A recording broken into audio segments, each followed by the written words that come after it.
Bonjour à tous, bonjour à toutes. Je suis Fiona Radkoff, IAIPR d'anglais. Est-ce que mettre des bonnes notes veut toujours dire que on surnote les élèves? Pas nécessairement. Alors, des fois, ça peut être le cas. Quand on regarde les écarts dans certains établissements entre les moyennes mises aux élèves et les notes au DNB, on peut se demander s'il n'y a pas une tendance à surnoter. Alors c'est vrai, je ne vais pas rentrer dans le détail, mais c'est vrai que toutes les notes dans le bulletin ne correspondent pas aux disciplines qui sont évaluées au niveau du DNB. Mais la raison pour laquelle je fais cette vidéo, c'est parce que j'ai eu une discussion avec une enseignante sur le fait qu'on ne demande plus aux élèves de faire des efforts. Et c'est vrai que quelque part, je suis d'accord. C'est pas normal qu'un élève rende un torchon et qu'il ait, par exemple, 14 ou 16 sur 20.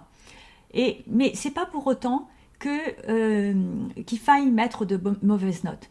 En fait, le rôle du professeur, c'est d'encourager les élèves à réussir en travaillant davantage.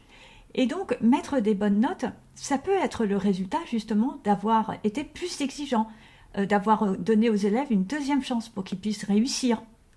Et donc justement, quand ils ont eu cette deuxième chance, ben, ils ont retravaillé, ils ont refait le contrôle et ils l'ont réussi. Donc je trouve que la distinction est très importante. Mettre des bonnes notes, c'est très important pour la valorisation des élèves, pour la motivation des élèves. Un élève qui a tout le temps des mauvaises notes, il n'aura pas envie de progresser. Mais mettre des bonnes notes, ça ne veut pas pour autant dire baisser son niveau d'exigence et ne pas demander aux élèves de faire des efforts. Donc, tout est une question d'équilibre et je suis tout à fait d'accord avec l'enseignante quand elle dit qu'il faut qu'on demande aux élèves de faire des efforts.